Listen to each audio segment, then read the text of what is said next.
इतिहास लिखा है इसमें, कुछ खास छिपा है इसमें। इतिहास लिखा है इसमें, कुछ खास छिपा है इसमें। मर्यादा है, कोई वादा है, विश्वास रखा है इसमें। सात फेरों से मिला ये तो उपहार है, मेरा श्रृंगार है, मेरा श्रृंगार है, मेरा श्रृंगार है, मेरा श्रृंगार है। मंगलसूत्र, मंगलसूत्र, मंगलसूत्र, मंगलसूत्र,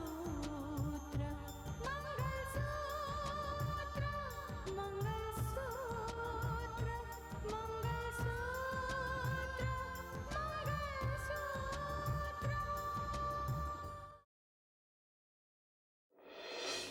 राहुल, मानस भैया कह रहे थे कि रितिका भाभी को सस्पेंड कर दिया गया है और रितिका भाभी की मम्मी चल बसी। शारदा,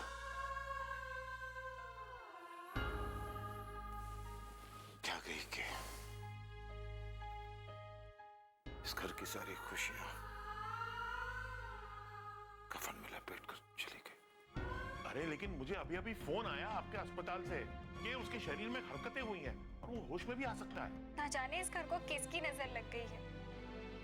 सारी खुशियां तिनका तिनका होकर बिखर रही हैं। माँ के अचानक चले जाने से पूरा घर शोक में डूबा हुआ है। पापा ने तो हंसना बोलना सब कुछ छोड़ दिया है। पता नहीं पापा को इस गम से कौन बाहर निकालेगा। पता है साक्षी, माँ के बगैर ये घर पूरा काटने को दौड़ता है। अच्छा दिव्या, एक काम करना, तू यहाँ आ जाना। तुम्हारे यहाँ?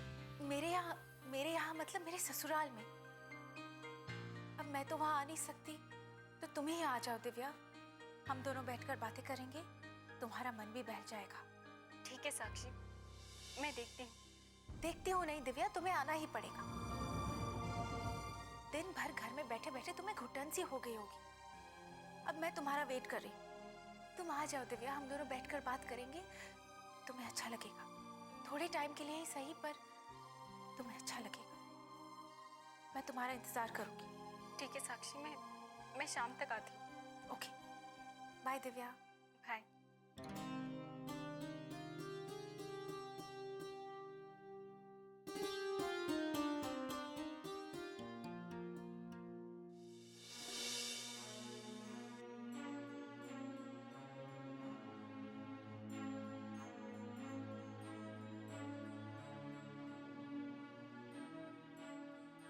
ये खबर पढ़ी तुमने? रितिका की जगह किसी और को कलेक्टर अपॉइंट कर दिया गया।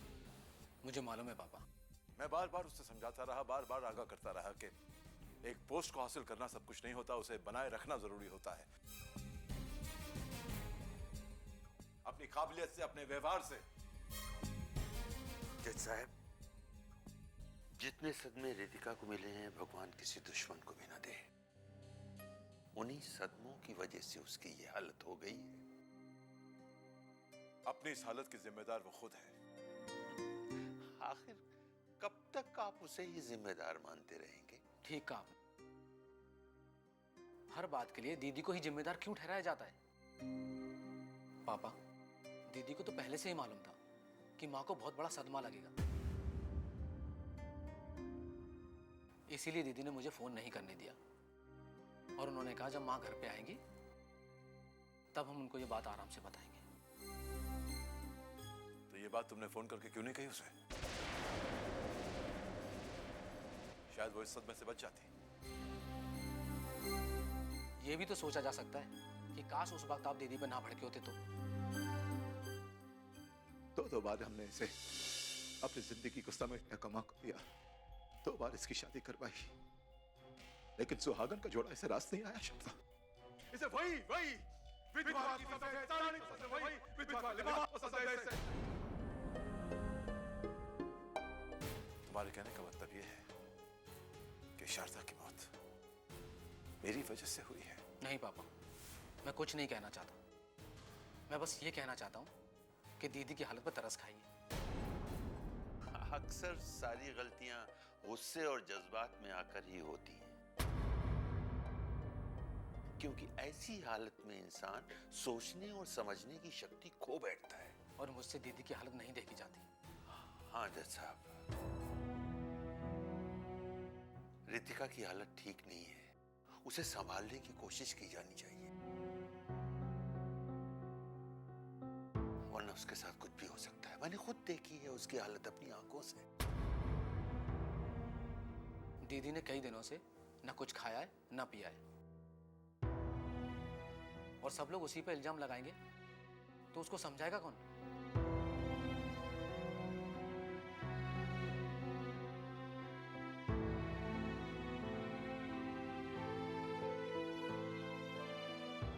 मैं देखता हूं।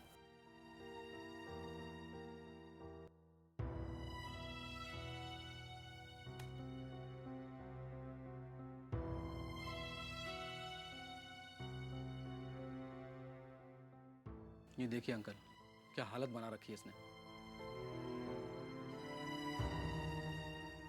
ना कुछ सुनती है ना कुछ बोलती है।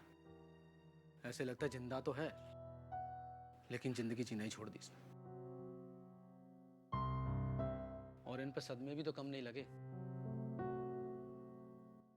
एक तरफ मानस जीजी ने रिश्ते तोड़ दिए और दूसरी ओर हाँ मैं समझता हूं, लेकिन ये अपने सदमों को भूल सकें, उससे बाहर आ सकें, शायद इस बात की किसी ने कोशिश भी नहीं की।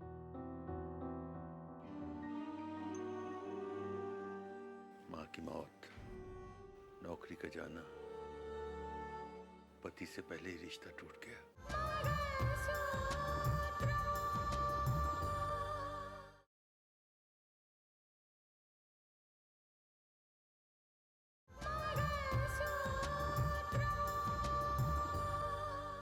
पति से पहले ही रिश्ता टूट गया।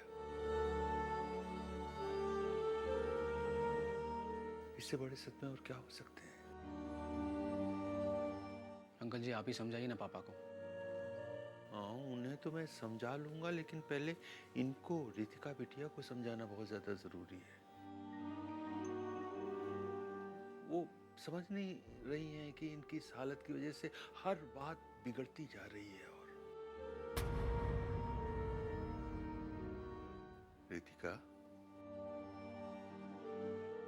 बिटिया, कब तक तुम इस तरह से बैठी रहोगी?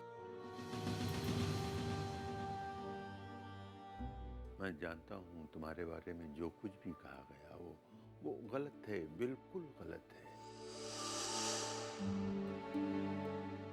लेकिन इस बात को साबित करने के लिए कोशिश तो तुम्हें ही करनी पड़ेगी ना। तुम्हें इस गम से निकलना होगा बेटा। सुन रही हो ना बेटी? तुम मेरी बात सुन रही हो ना? अंकल जी दीदी को समझाने से कोई फायदा नहीं है। हाँ लेकिन इनको इस हालत से बाहर तो लाना ही पड़ेगा, चाहे कुछ भी करना पड़े। हाँ अंकल जी, लगता है किसी डॉक्टर से सलाह लेनी पड़ेगी। हाँ अब शायद यही एक रास्ता बचा है। ठीक है, मैं जज साहब से बात करता हूँ।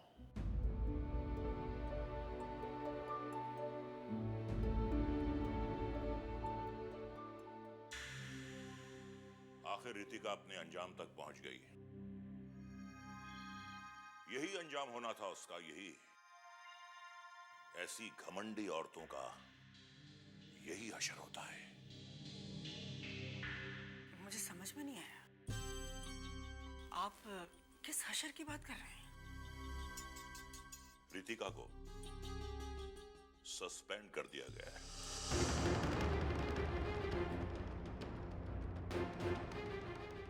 अब उसके भविष्य में क्या है ये तो उसे भी नहीं मालूम। सरकार ने उससे वो ओहदा, वो रुतबा छीन लिया है जो उसे दिया गया था। कल तक जो रितिका ताकत के गुरूर में चूर थी, आज वो कुछ नहीं है, कुछ भी नहीं है। और ये सब उन बद्दुआओं का नतीजा है जो उसने हमसे ली है। मैं अच्छी तरह से जानती हूँ आप उसे पसंद नहीं करते। सच बोलकर उसने आपके मकसद को ही नहीं बल्कि आपके सम्मान को भी ठेस पहुंचाई है। लेकिन सच बोलना गुनाह तो नहीं है। हाँ, बहुत बार ऐसा होता है कि बद्दुआएं दुआओं पर हावी हो जाती है, लेकिन इसका मतलब ये तो नहीं कि दुआएं बेअसर हो जाती। तुम कहना क्या चाहती हो? अब मैं क्या कहूं आपसे? आप तो हमेशा से उसे अपना दुश्मन समझते हैं, लेकिन मुझे ऐसा लगता है कि उसने सच बोलकर कोई गुनाह नहीं किया।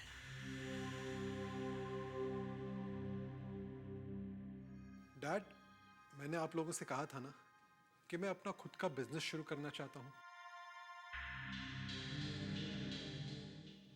क्या आप उस रकम का इंतजाम कर सकते हैं?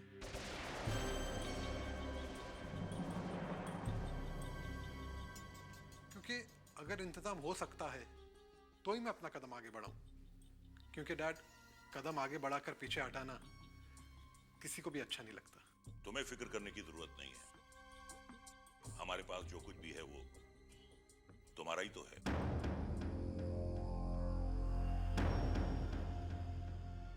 बेटे, हमारे पास कुछ जमीनें हैं जिन्हें बेचने की बातचीत चल रही है।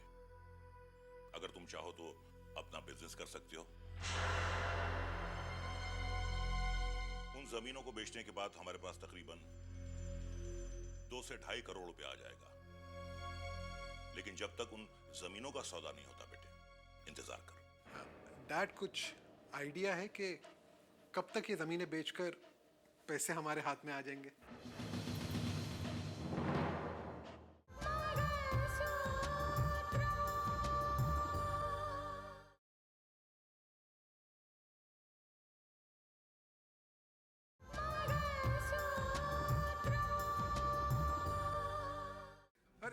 नहीं, मैं इसीलिए कह रहा था ताकि मैं अपने दोस्त को बता सकूं कि कब तक पैसों का इंतजाम हो जाएगा। बेटे, इस हफ्ते सारी डीलिंग्स फाइनल हो जाएंगी। एक बात बताऊं, तुम्हारे करियर की तुमसे ज्यादा हमें फिक्र है। Thank you dad.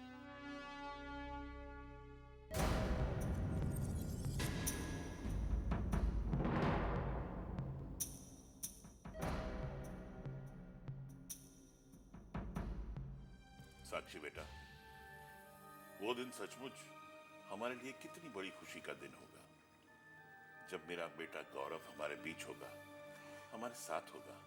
फिक्र मत कीजिए पापा जी, अगर ईश्वर ने चाहा तो वो दिन बहुत ही जल्द आएगा। बेटा, कल तक तो डॉक्टर कुछ भी कहने को तैयार नहीं थे,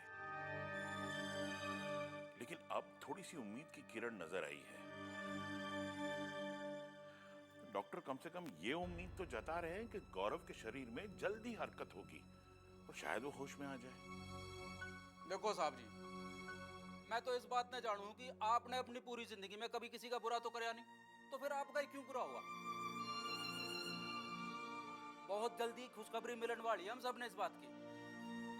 तुम्हें पता है बेटा, कल रात जब मैं अस्पताल जा रहा था ना गौरव से मिलने, तो रास्ते में मन ही मन मैंने कई ख्वाब देख डाले। मैंने देखा कि मेरा बेटा गौरव अच्छा हो गया है, भला चंगा है, हमारे बीच बैठा है, बातें कर रहा है, हंस खेल रहा है और मुझसे कह रहा है कि पापा, मुझसे बहुत बड़ी गलती हो गई, मैं कभी डेंजरस ड्राइविंग नहीं करूंगा। ये ख्वाब नहीं है पापा जी, ये हकीकत है जो आप दिन रात सोते जागते हमेशा देखते रहते हैं। साक्षी ठीक कह रही है पापा। मुझे भी आजकल ऐसे ख्वाब आता है कि गौरव मुझसे मिलेगा तो क्या कहेगा। मैं तो कभी उसे मिला भी नहीं हूं। क्या सोचेगा मेरे बारे में? कितना खुश होगा ना वो। हाँ बेटा, सचमुच बहुत खुश होगा। बचपन तो उसका बिल्कुल अकेले गुजरा, और जवानी।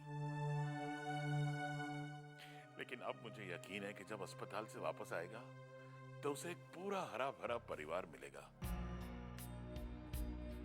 एक भाई, एक देवी जैसी भाभी, कितना खुश होगा वो। अब तक तो मैं राकेश को भैया कहता था, अब गौरव मुझे कहेगा। कितना अजीब लगेगा ना उसके जुबान से सुनते हुए। मुझसे टकराने चली थी वो रितिका, मुझसे। अब जाकर उसकी हालत देखो तो तुम्हें भी तरस आएगा। अब तो जिंदगी जीने की बात तो अलग रही, वो तो अपने आप को ही भूल चुकी है। सही कह रही हो, तुमने ऐसी लगाई है ना चिंगारी उसकी जिंदगी में, एक ही चिंगारी ने रितिका की हर खुशी को जलाकर राख कर दिया है। अब वो कभी हमारे सामने सिर नहीं उठा सकेगी। काश तुमने ये चाल पहले चल दी होती ना, तो वो मुंजाल वाले मामले में हमें इस तरह शिकस्त नहीं खाना पड़ता। ठीक कहती हो तुम मेघना जी, सचमुच मैंने थोड़ी देर कर दी। लेकिन वो विपिन का क्या करना है? करना क्या है? विपिन को कुछ दिन और राकेश बनकर रहने दो।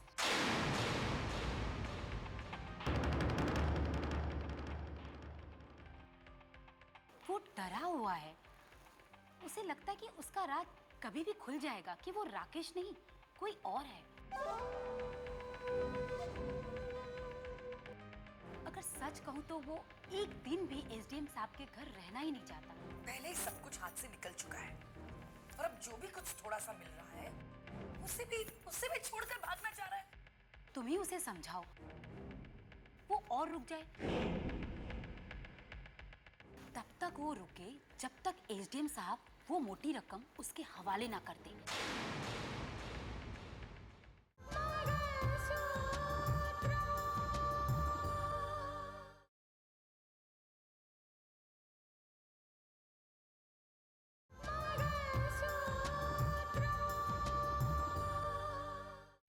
हाँ ठीक है, मैं उसे समझाऊंगी। और अपनी बहन राधिका के बारे में क्या सोचा है, जो खुद ही इस शहर को छोड़कर भागने की फिराक में है? क्या तुम उसे अपनी बहन की शादी करवाओगी? अब तो हरगिज नहीं। उसका तो कोई भरोसा नहीं कि वो कहाँ रहेगा, कैसे रहेगा। अब राधिका की शादी मैं उससे नहीं करवा सकती। तो फिर तुम्हें उसे मना कर देना चाहिए। जो खुद शहर छोड़कर भागने की फिराक में है, उससे मना करके क्या फर्क पड़ेगा? और वैसे भी अगर एसडीएम साहब ने मुझे पूछा कि तुमने क्यों मना किया, तो मेरे पास तो कोई जवाब ही नहीं है ना। तो अब वो शहर छोड़कर जा रहा है तो जाने दो। शादी का मामला तो खुद ब खुद खत्म हो जाएगा।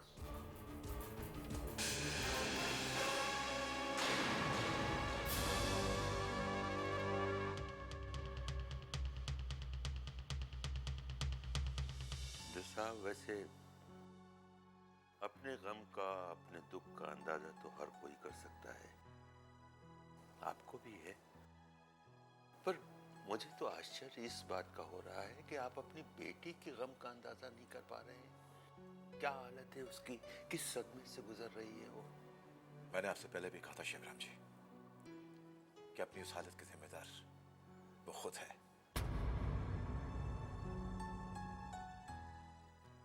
वो सदमे में इसलिए क्योंकि उसने अपना पति खोया है, लेकिन अपनी गलती की वजह से। मेरी क्या गलती थी जो मैंने अपनी पत्नी खो दी? जिस दर्द से आप गुजर रहे हैं ना, उसी दर्द से रितिका भी गुजर रही है।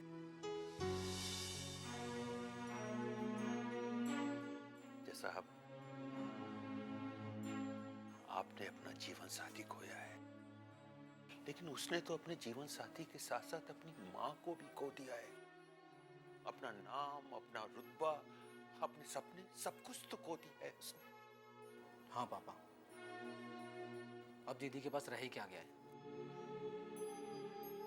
सच तो यह है कि उसके जीने की चाह ही खत्म हो गई है।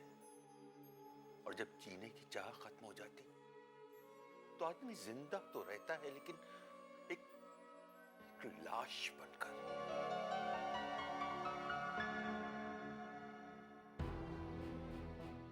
सब कुछ तो खो दिया बेचारी ने।